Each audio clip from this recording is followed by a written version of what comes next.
Forefooted of sales and marketing, this is Coffee with Jason. The Coffee with Jason podcast is sponsored by Closer's Coffee. For that full-bodied, rich, sweet flavor with a bright acidity, drink Closer's Coffee, stay caffeinated, and keep on closing. Find out more at closerscoffee.ca. How are you doing today, Paul? I'm doing really good, really good. How are you? Not too bad. Getting my morning started. We'll start with that origin story. That origin story that is Paul. Yep. How you got started and to where you are right now. Yeah. So basically, I grew up in Philly, and I talk about it a lot because it's the best city in the world. So you're in Toronto. I have bad memories of a World Series where we lost in Toronto. There's a home run involved. Broke my heart as a kid. Grew up in Philly. Just a real blue collar family. My dad was a union phone installer. So went through high school there, just worked my way through high school, doing a lot of jobs like paper boy, working for Amish families before I had working papers, working at restaurants from Burger King to Denny's. Went to college. I thought I was going to go into full-time ministry. I got out of college, ended up marrying who was I guess I could call her, my last week of college is when we came together, and we ended up courting for the next year. And so I married her, moved to upstate New York because we had friends there. Instead of going to ministry, I started a business. That business was an auto reconditioning. I had never been in a car dealership my entire life. We were like a $200 Volkswagen on the side of the road family. But I got a job as a service writer, believe it or not, at a Chevy dealer. And 6 weeks later, I heard about aluminum wheel repair, and you could fix wheels for dealers. And I was like, oh, that seems like something I could do. And the dealer principal, I told him about it because he was kind of a friend and a mentor. And he said, you know what, I think you should do it. I think you'll do great. So he got me a rusty old $400 Chevy Astro off the wholesale line, leaking everything everywhere. And that's how my business started. And that was in '03. So I spent from 2003 until 2018 building a reconditioning company that ended up servicing about 100, 150 dealers and dealer groups across upstate New York and back down to Philly, and made it back home. So did that. That company was acquired last year by Dent Wizard International. That kind of came out of nowhere. I wasn't planning on that. But in the previous 5 years leading up to the acquisition, I had been building and incubating a creative agency and a production agency within the bigger company. Did that really to produce content for our company culture stuff, to keep everybody aligned, because reconditioning is a really tough job. I did it for the better part of a decade myself, pounding the pavement, out in the heat, out in the cold. It's upstate New York, so there's a lot of snow, a lot of frigid. And so if people are going to stay at that job, they have to have more purpose. So I built this agency. It grew servicing non-automotive clients primarily. So consumer packaged goods and B2B sales, documentary style things. Then when the acquisition came, I knew that the next step was to combine my operational understanding with automotive and my outsiders branding and marketing understanding. And that's kind of where we are today. So we've been going hard on Congruent, my agency. I'm all in on it, for the last 6 to 8 months. And so it's kind of my second. I feel like it's like startup. It's fun. That's where we are. That's where we stand today. I feel like we're always kind of in a startup mode. I honestly don't think these days, yes. Of it, it's because you never kind of stick with one thing, and the business starts to evolve and change. Yep. I mean, in 2018, we probably produced around 200-300 videos for dealerships. This year we're the third month of the year, and we're already at 247 videos. Dude, that is for dealerships. But I would have I did not know. I was really not expecting it. But it's just being that small business, and you know how it is, you had to sometimes just be able to pivot and just pivot really fast. Whatever direction that the industries and the business is heading towards. For sure. Last week, I was having a conversation with Ernie Garcia, the CEO of Carvana, and he said what he really pointed out, because I was asking him about Carvana's strategy and how's it flow back to pivoting, and he said the company he admires most in this area is Amazon, because Amazon has this mentality of it's always day one. Yeah. Right. You look at your business today, okay, day one, startup mindset, startup mode. What are we going to do with what we've been presented with today? Versus, a lot of companies, they build something and then everything else is like, how do I keep that one thing going? Mm-hmm. Right. And while the rest of the world is moving on, right, or they're changing direction, and like you're so isolated. So like, yeah, business today, you have to be startup mindset. You have to be day one mindset.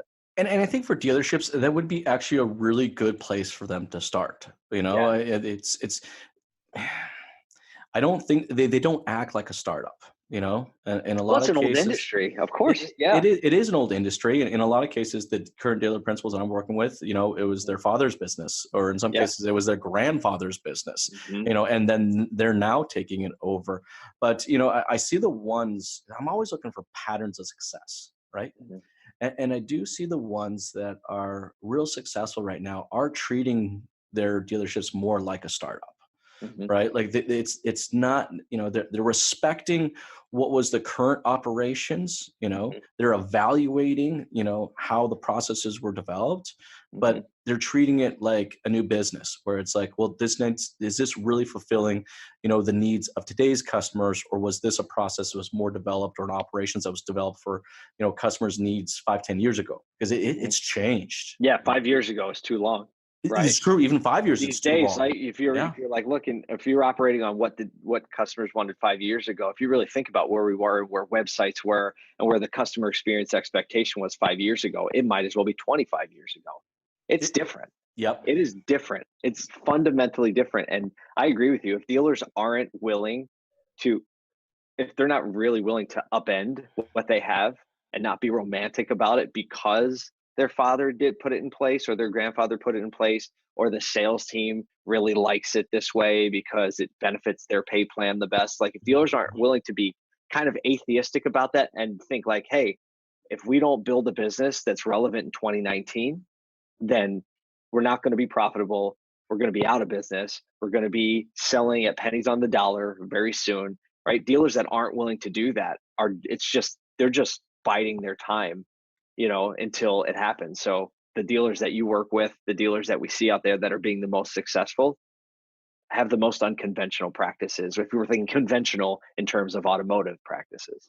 Well, because I think what you have to do is you have to put your processes, and you have to put your strategies, and literally put them against the fire and see if they stay or not. And if they burn out, they burn out. I mean, I was actually just talking to some of my team earlier today, and we're on, just in the last 5 years, we're on the fourth variation Mm-hmm. of how we're structured, right? Mm-hmm. Of what the business is really kind of focused on, and even how the management team is structured, all the way down to the execution team. We're on the fourth variation of that. We're still looking to find that variation that meets our customers' needs the best.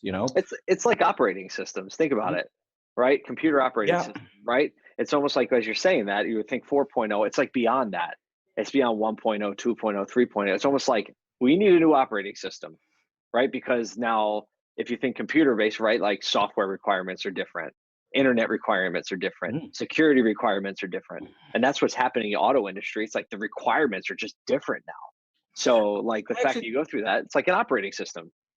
I think it's a perfect analogy. I mean, it really is. I mean, think about, the customers are the ones that are really defining what those requirements are. Absolutely. It's our responsibility as the programmers to develop out the market. Yes. the operation. Market decides. So let's deep dive into that. So what Sure. do you think right now those customer requirements are that have changed over the last few years?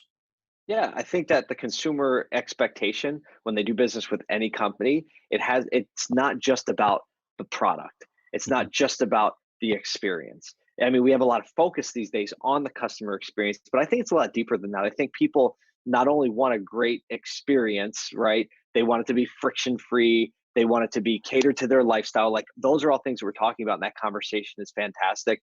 I really believe that people, more than anything, expect a level of connection in whatever it is that they do, because their time is important. And if you understand why their time is important, like everyone says, okay, our time is the most important thing, right? Sure, 100%. Right. So we understand the time. I think people want you to understand a level deeper, like why is my time important? And that's something I don't hear any conversation around. And I think that we almost expect that in the brands that we do business with, is like, if you understand why my time is important and let me know that you understand in the right way, I think that I connect with you more. So that's that connection you're talking about, right? Just that. Yes. Oh, absolutely. It's empathy. Okay. Yeah, there we go. Okay. So so how does a dealer put that into action? I mean, do dealers just want to connect with their customers? I think a lot do. I think they say they do.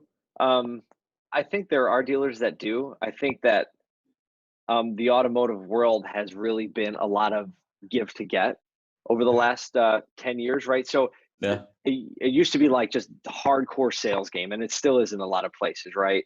It's like almost you can hang a sign out front that says victims wanted, right? And since I can only buy from a franchise dealership, right, I have to go there. And since the other guy has the same sign out, like it's just lesser of two evils. And I think people have felt like that.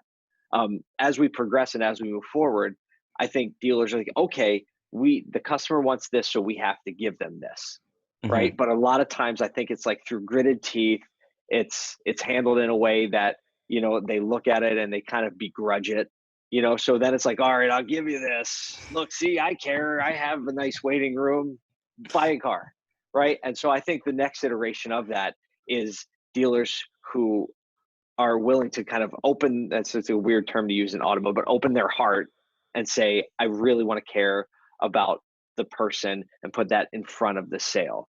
I'm going to caveat that because the dealers I know really care about people. Like, and sure. I know these family dealerships, they give to the community, probably more than the next 10 businesses. So it's not that they don't care about people or care about the community, but I think that level of care and empathy doesn't come through in the sales process because dealers have so historically been viewed as give to get.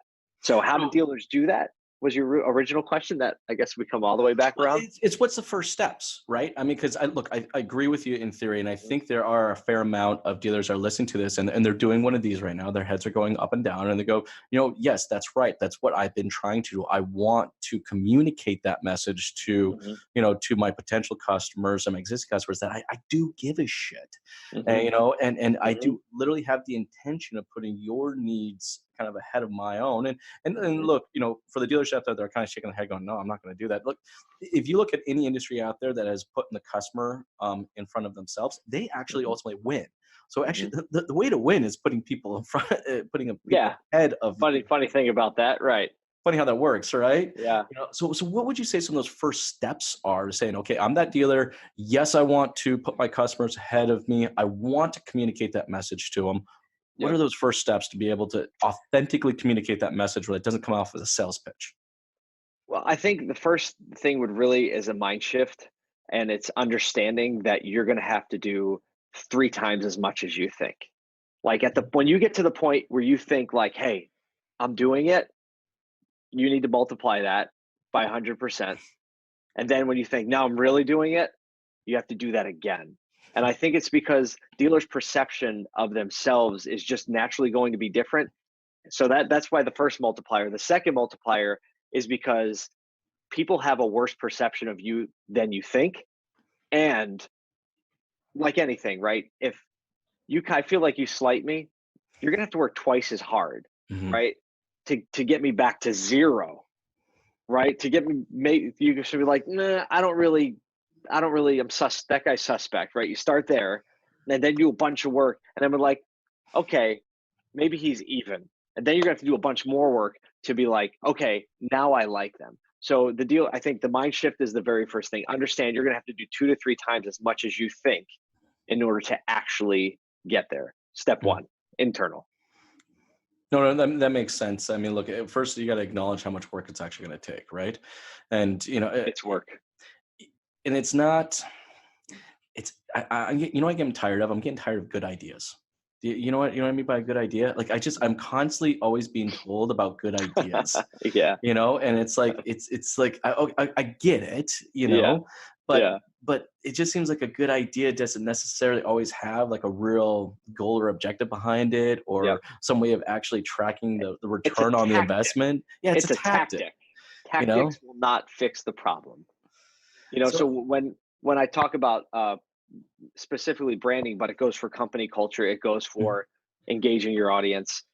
Like, okay, so good idea is a tactic, right? SEO optimization is a tactic. Hacking a new algorithm that Google just changed is a tactic, right? And in 30 days, there'll be a new one, right? So thinking that those are going to save you, the illustration I use is like blood pressure medication. I have high blood pressure, so I'm going to take this tactic, which is this pill, and it'll lower my blood pressure for now, right? But if I keep living the way I'm living and eating the way I'm eating and being sedentary, right, my blood pressure is going to keep going up. That tactic, now I'm going to have to double up on the tactic, right? But I'm not getting any healthier, No. right? No. When the actual solution, right? So a tactic is like, oh, this is a good idea. Solution is like radically change your diet, radically change your fitness level. You do those two things, your blood pressure holistically gets better. But that's a lot of work. The tactic is a lot easier, right? Sure. So for people that have good ideas about how to change the perception of customers, it's like you have to make it a way of life. You have to understand it's got to be pervasive. It is, and it has to be. I mean, literally, you have to breathe it. You have to live it. You have to breathe it. You have to eat it. It's in every single thing you do, to the way you answer the phone, to the way you respond to an email, to the way you shake someone's hand, to every single process it gets put in there. So here's my question for the dealerships out there. Like, yeah, hey, Paul, Jay, like I really dig this. Like I want to head that direction. You know, I always want to give them like a measurable. Say, okay, so like here's the goal, right? Like for example, like you said, working out, right? It's like, okay, if I want to lose 10 pounds, all right, I did maybe 15. But that I have a measurable. Now I got to work on the activities that's going to help me get to that measurable result. What that means. So a dealership is wanting to change the perspective of how people view them. What would you say the measurable would be? So that we can work towards it. Okay, so I'll start with good old fashioned data proven goal setting. Okay. If you write it down like on a freaking piece of paper, say over the next 12 months, or actually we'll bring it down, over the next 12 months, I want to develop a strategy to be more connected with my customers, right? You've just set a timeline and you've written it down, which makes you 50% more likely to actually do it. Then after that, the next 3 steps you can take, right? It's just goal setting. I think it's easy. Like this is a big, big topic and it's a big initiative that you're saying. So like, what is the first thing? You have to commit. And part of committing is like, just write it down. So if you're listening to a podcast and you want to do that, literally on your desk, on a business card, on a napkin, write it. And you're already halfway closer to completing it. No, it's that first step, right? You gotta take it. It's really, really simple. And sometimes like everyone's like, oh yeah, that's right. But I forget to do that all the time. So it's easy to say it like from the outside, like write it down. And that'll be like a reinforcer of the commitment because you're gonna need the commitment to do it. The next step is like what I particularly do is like I would start doing research. Okay. Right? I would look at the businesses who do it well in retail. Right. There you go. In retail, right? Just understand, maybe the next line would be like, I'm a retailer, not a car dealer, right? And start there. Understand that like, I'm not in the car business, I'm in the retail business. That's like a mind opener because the car is just the product. It is. Your manufacturer, Ford or Volkswagen, whatever, that's just the product. That's not who you are, right? They can't tell you how to internally run your business to an extent, to a small extent, but like when it comes to your team and your culture, the next thing you're really going to have to focus on is the other people around you. Look around your room at your leadership team, at your executive team, right? And say, are these the people that are going to be willing to go on this journey? And you're going to know right away, you're going to be like, that guy's not, that guy's not, that guy maybe, that guy definitely, right? And everybody's going to look around and be like, that guy's going to flip a lid when I tell him what we're trying to do. That guy's going to call me an idiot because I'm messing up his F&I revenue stream when people don't like getting beat up in the box anymore. And then my sales manager is going to lose his mind if I say I want to go to one price, right? And you're going to look around at these things and you have to really take an assessment and be like, do I have the team that's going to back me up through this?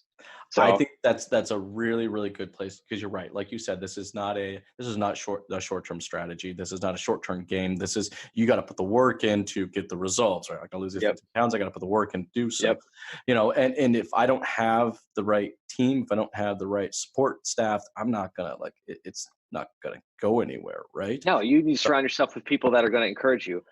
Third, right? So Yes. as we're developing this, what else would I do? Find the others. Like marketing guru Seth Godin says, find the others, right? Tribal thinking. You find the other people in the industry that are willing to think about this. Like in the book that I'm going to put out, it's like I wrote this book for the 10% of dealers that are going to think this way. My goal is to alienate 90% of the industry as soon as possible. Because, and if you're going to make this decision to really connect and really holistically change, find the others as fast as possible.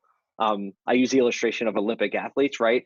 They get up at ridiculous hours. They have ridiculous diets. They work out like crazy. And it's like this really abnormal life. If you look at it from an outsider's perspective, it's kind of nuts, right? But guess what? It's not crazy to them. Why? Because the people they hang out with, the trainers, the other athletes, it's just normal life. So if you surround yourself with other people that think that way, it's just going to seem normal, and you're going to be interested to find out that your results start to look like the other people that you said, I want to do what they're doing. Yeah, that makes so much sense. In fact, I started thinking about all the dealerships that I've been in. I've been in a lot over my career. I'll bet that you've been in more dealerships than any dealer has. Yeah, it's true. I've been in dealerships, and you're right. The dealer may make a decision as far as the direction, or the perception that he wants to portray outside to his customers, and a lot of the times it does have to do with the team. And I have seen dealerships get held back, or dealer principals get held back in the direction they want to go, because the manager that they've had for the last 22 years is not willing or in a space where they want to put in that additional work, to go down that direction. So but you're right. I mean, if you don't have that team, we can come up with all the empathetic processes, right? We can be incredibly customer centric in our marketing efforts.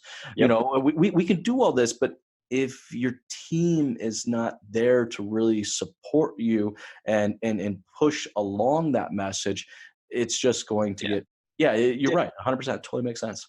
Dead on arrival. Yeah, it will. It will. Dead on arrival.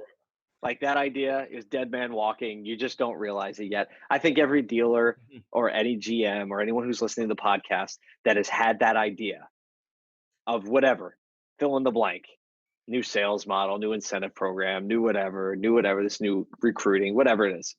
And they've been excited about an idea, and they thought they were going to go it alone and produce it, introduce it to the team. And you're looking back at faces that are looking at you with like, nah, right?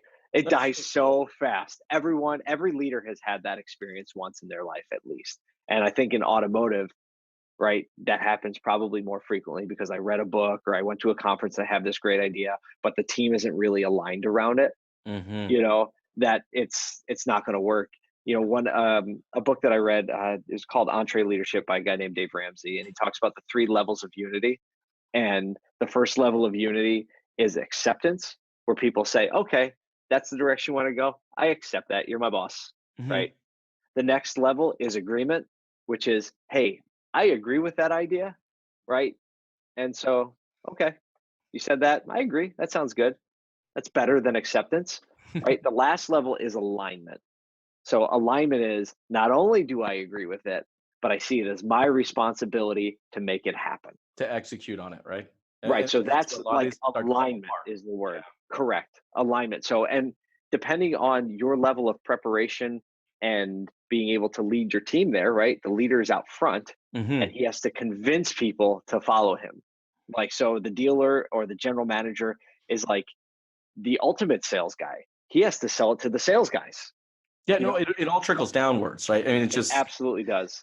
And I think dealers, like you said, if you don't have someone that agrees with you, that's in line with you. And sorry, what was the third one again? I missed the third one. Agreement, acceptance, agreement, alignment. That makes sense. If they don't accept what you're saying as being truth, if they don't agree with it, and if they're not going to be aligned with you, then honestly, you're probably going to have to let them go. I think if I mean, like at the first level, right? If they don't accept it, right, this is the direction. We're like, nah. It's like, then you can't be on the team. But there's some truth to that. I have I work with very close with a lot of dealer principals, and some are better than others. But I do need to see probably more dealer principals be the real captain of their ships. You know, I mean, because at the end of the day, the failure or the success is going to lie on them. Yeah. So they need to own that captain role and say, "Hey, look, this is the direction we're steering the ship. And you're coming along, or you're jumping off." Yeah. I mean, and I think the best leaders align where the ship is going. They know how to align it with that person's personal trajectory and values. Because you can be, there's a great book called It's Your Ship. It's by Captain Mike Abershoff, changed my perspective on leadership. And he took up, might be back here somewhere. Here it is. This book. My team bought me a copy and got the captain to sign it. Very cool. But because I made this a part of our culture, right? Yeah. It's your ship. So basically the story is, so there was a ship called the USS Benfold. It was a destroyer, and Abershoff took over from the previous. They switch it out like every 4 years, right? You can't be the captain. And so when his turn, he walked onto the deck as the other guy was going, the other guy left, right? And everyone was like so happy to see that guy go. And so it was like one of the worst performing ships, and he transformed that into the best performing ship in the period of 4 years with the same people.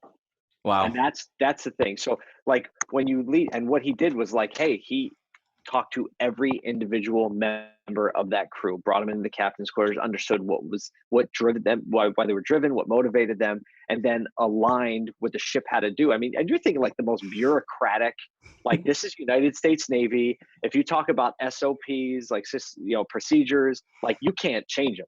It is what it is what it is. You can't give them a pay raise. You can't switch them to a different position. Oh, you're a gunner. We're going to make you attack, or we're going to make you like, you can't do that. Doesn't work that way. So all the limitations, but the principle is like the external thing, like how am I going to connect with my customers? How am I going to be more customer facing and relevant? It really does start with like, how am I going to connect with my team and get that alignment, right? So captain of the ship, you can go off and just start swinging the axe and chopping heads off, right? But if you that's one way to not have what you want, right? Yeah. So yeah, but a lot of that has to do with just understanding what your people want and finding a way to align the trajectory of the business with that person's personal trajectory, so they're going in the same direction. And then you get the buy-in, then you get the alignment.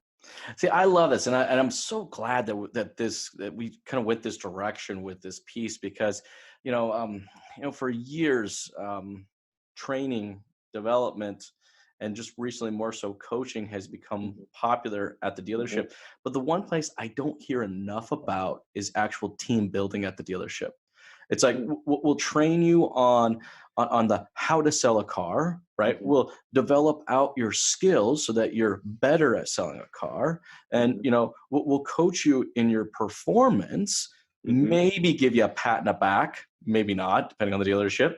But then when it comes to the team, I can't tell you how many times I've sat in a boardroom, and I got service manager over here and a parts manager over here and the used car manager over here. The used car manager hates the service manager because they want to kill each other, right? Because the used car manager is a cheap bastard, and then the service manager hates the used car manager because he won't recondition his vehicles, and then the parts manager hates the new car manager because he wants a discount every single time they go back for floor mats. It's just like it seems like that's one of the biggest missing pieces. Now, since you're like saying family therapist is what you need. Oh my gosh! You know what? That actually is not a bad idea. Maybe that's the same. It's the same principles, honestly. Hey, I think we just came up with a new product offering. Dealership therapy. Austin, you want to make a note of this real quick? Yeah. We call it dealership therapy. Hosted by Jason Harris and Mom Daly. Welcome.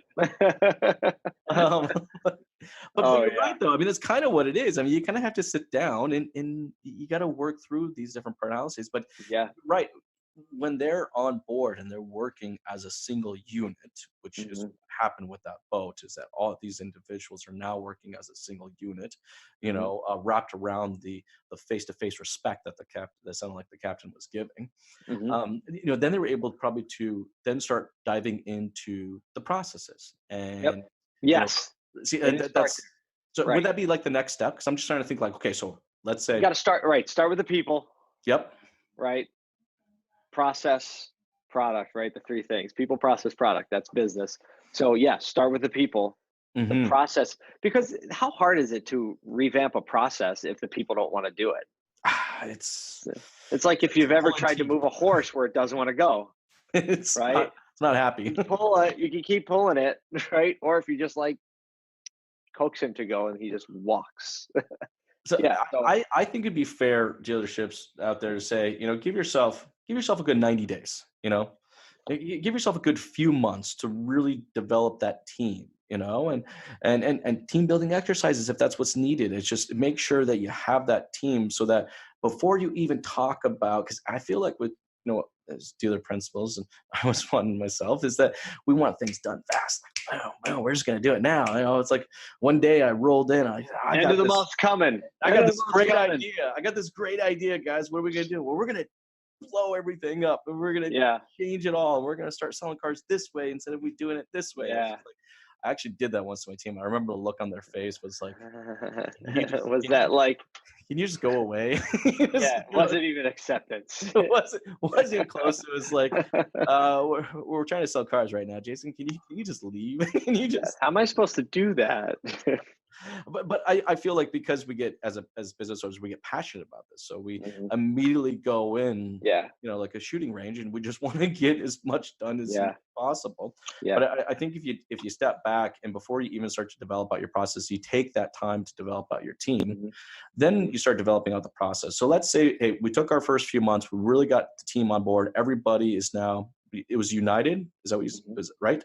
What would you say those first, or everyone's aligned, right? We're all aligned now. Yep. So what would you say the first set of processes would look like to ensure that we're showing our dealership that we do, or customers, that we do care and that we are empathetic to their needs? Yeah. My first step, and it's not just because I operate a branding agency, but I believe that brand and understanding what your brand is actually about and doing the work to define the messaging, define the themes in there, because when you understand what your brand is or what you want it to be, right? Because you can develop a brand about what you want it to be. You can do that as well. When you do that work, you automatically get two benefits. Number one, you get alignment because it's clearly defined now.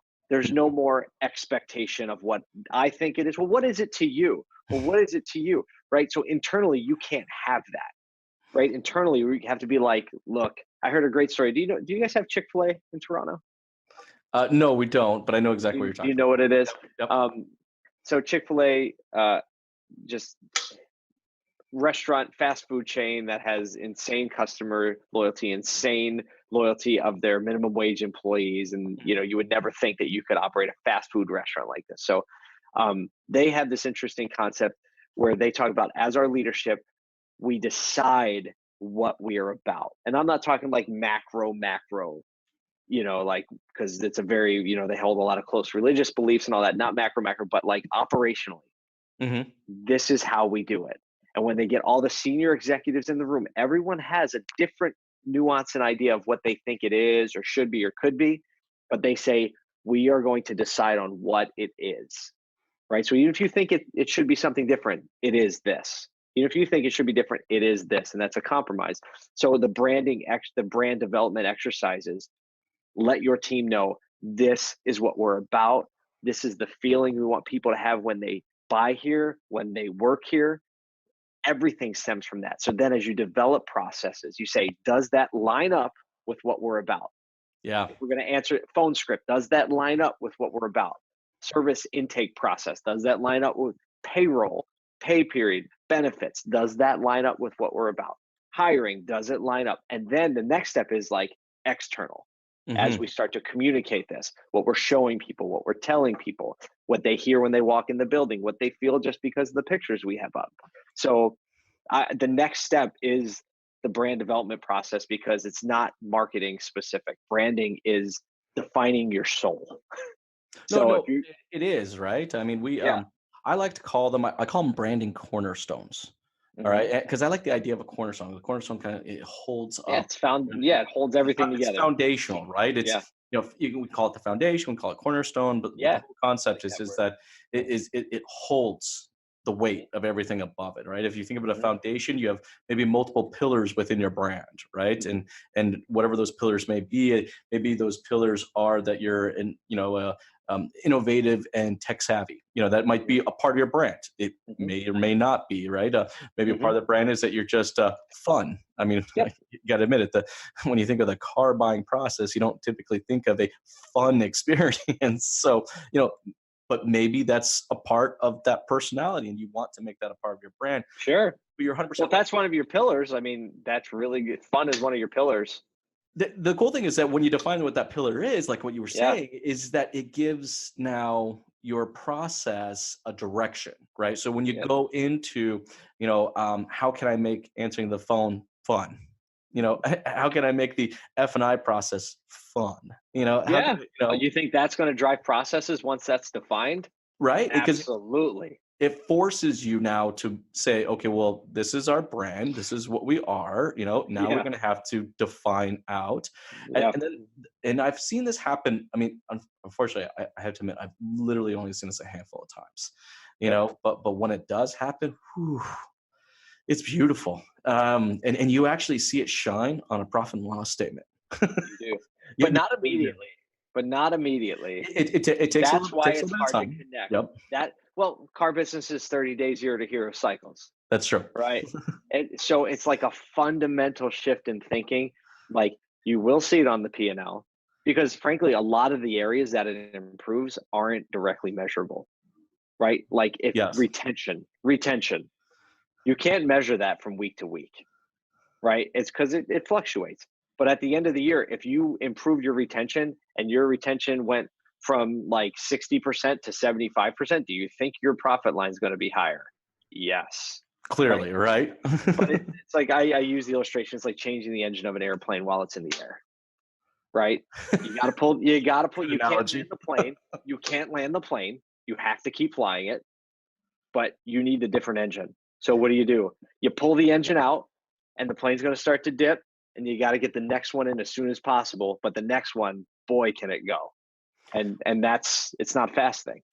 No, and I actually think it's fair to say that this is probably effectively a good 12-month process. Yes. It will take some time. I don't want people to go into this thinking that this is going to be done in the first 3 months. I mean, like we said, we're encouraging people to take the first 3 months and really kind of develop out your team. And then I would say, really let's put a time to it.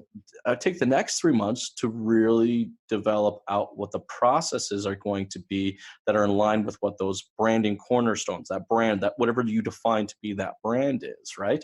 Because those processes are going to take time. You're going to, if your brand is fun, you're going to start to answer the phone in a fun way, but the first time you do it won't be the way you do it the second or the third version.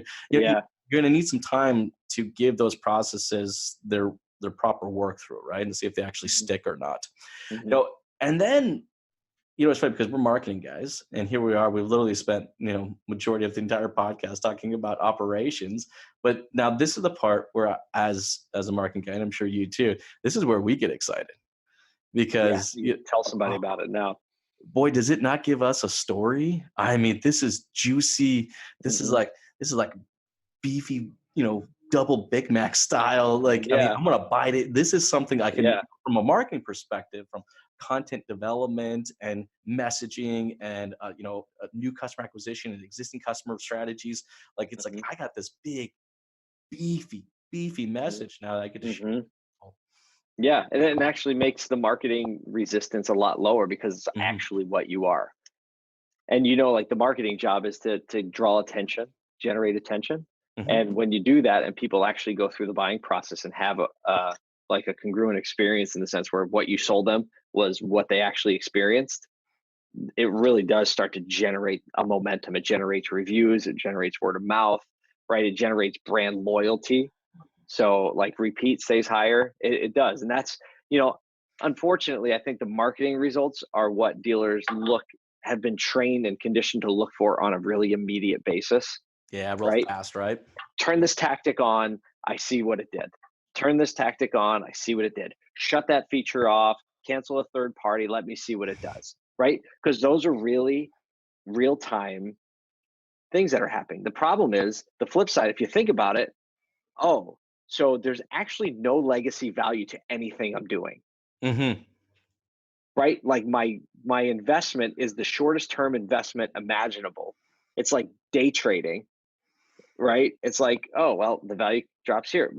But developing internal culture, developing consistent brand messaging internally, then externally, then generating marketing collateral that goes to that, you actually build long-term brand equity that doesn't dip the second you shut off an ad spend. Well, see, I find that dealerships are confused between the difference of advertising and marketing. Of course. And advertising is kind of what you just said. It's that we put a single ad out there. They're usually time-sensitive ads. It's this price for this offer till the end of the month. And the ad has an expiration date, and the engagement and the attention of that ad expiration dies off with it as well. It's just, like you said, it goes, does its thing, done. Yep. Take an action right now.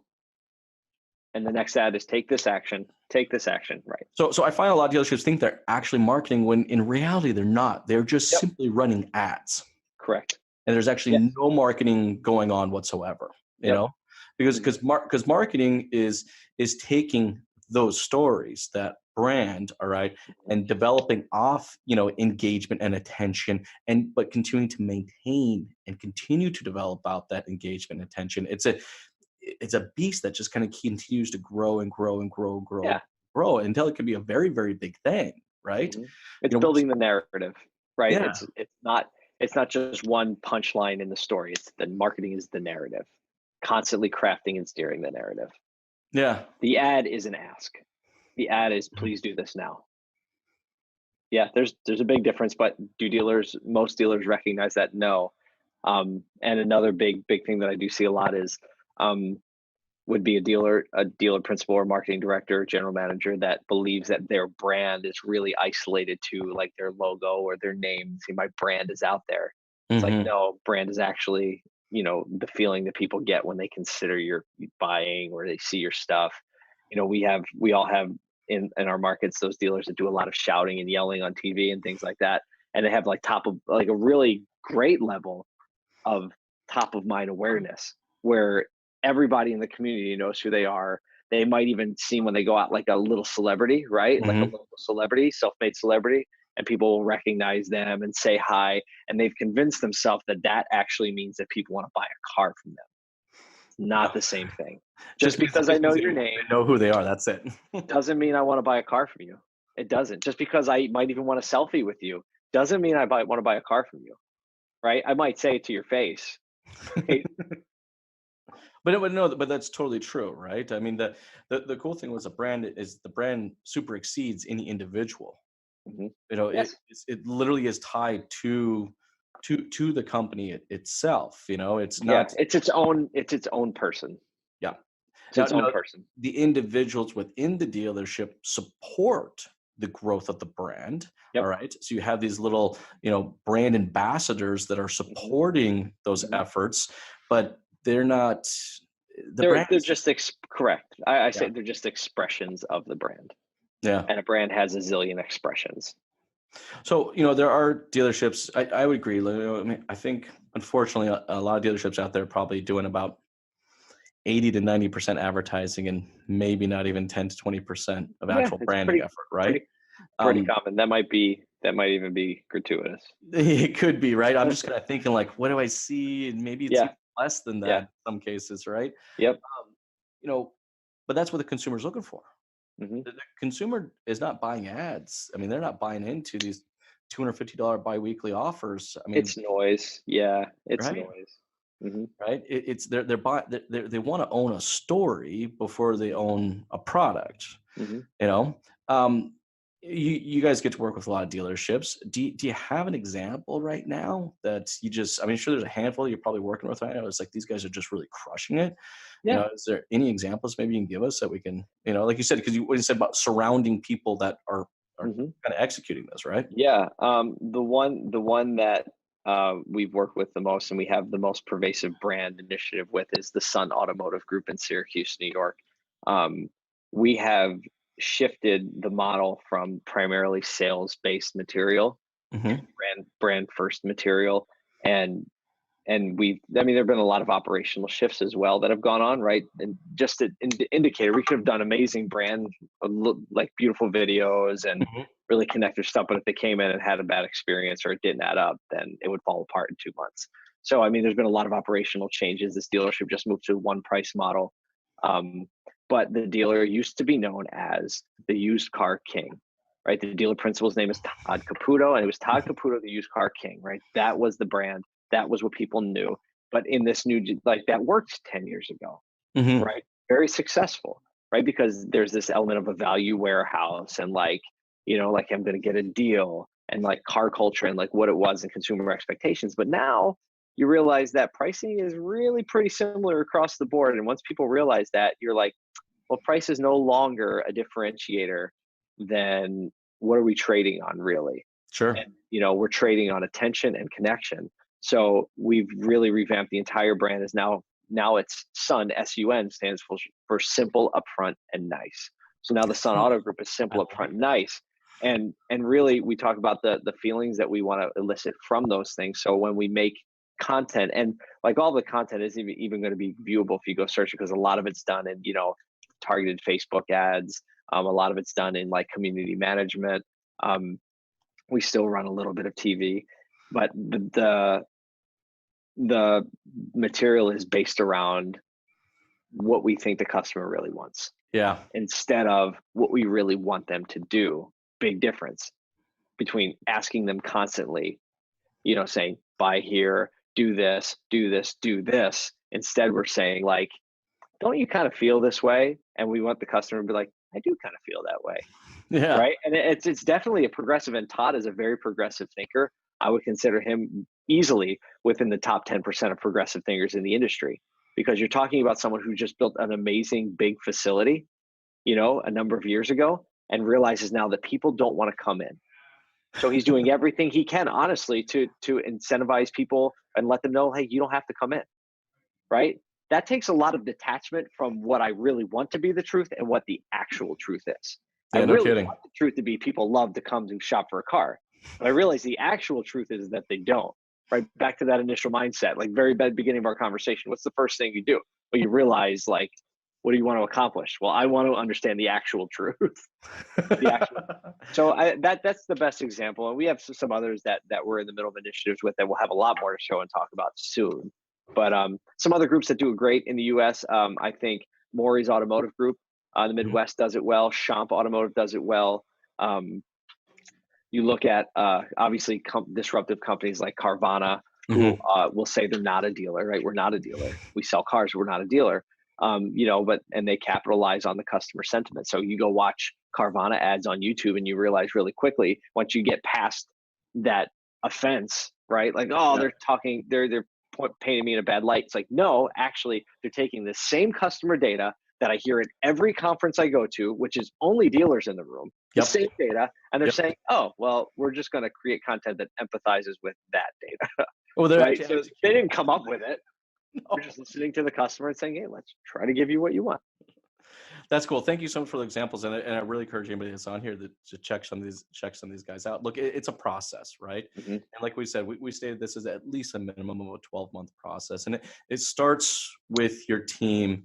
It flows into your brand and what your brand stands for, and those pillars or those cornerstones, you know, and then let those things define out what your processes are. And then those processes become the stories that now your marketing team is able to go forward and push out there, really making the differentiation between doing business with you versus doing business with others. Paul, this was absolutely awesome. Thank you so much for jamming with us. But before we leave, you got something really exciting coming. You know, let's talk real quick about what you've been brewing up. Yeah, sure. First, thank you for having me. It's been a pleasure, and I'm just really honored to even just be able to be on your podcast and talk some business with you. So thank you for that. Thanks, Paul. Um, I'm about to release a book. It's my first book ever. It's called The Automotive Manifesto. And it is a book that I said is written for the 10% that I keep referencing, for the people who understand that change is coming. And the subtitle is How Brand Connection Can Save Retail Automotive. I go out through it and I talk about what the auto industry has been. I talk about what I would do. People ask me all the time, what would you do if you built a dealership from the ground up? So I finally laid it out, sales model, facilities, company culture, branding, marketing. And I don't do it in a way that's like, hey, you have to do this. I'm just saying, like, I understand dealers in all kinds of different positions. So like manufacturer relationships and legacy buildings and family things. So like, it's just my effort to say, in an ideal world, here's exactly what I would do. And I would do it. Everything I suggest is with existing technologies, existing channels. So it's not like, wouldn't it be nice if, right? It's things that actually exist. So it's a short read, and it's designed out really neat. So it should be a fun and easy read too. So that's going to drop in just a few weeks here. So pre-orders and stuff will be up at theautomotivemanifesto.com. Automotive Manifesto. All right. I'll definitely have to make sure people are checking that out. I'll post that link when we go to post this. Thank you. I appreciate that so much. No.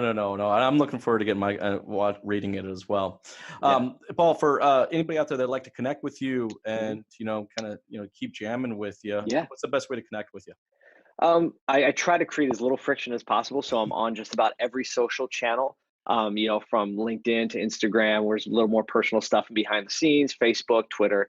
The real best way to figure out what platform, also on Spotify, I have a weekly podcast. The best way to gateway to all that stuff is my website, is PaulJDaly, DALY.com. And then you can just click and link out to any of the other platforms, whatever you like. Awesome. Hey, thanks again, Paul. I really appreciate your time. Thank you so much for coming on today. My pleasure. Thanks for having me, Jason.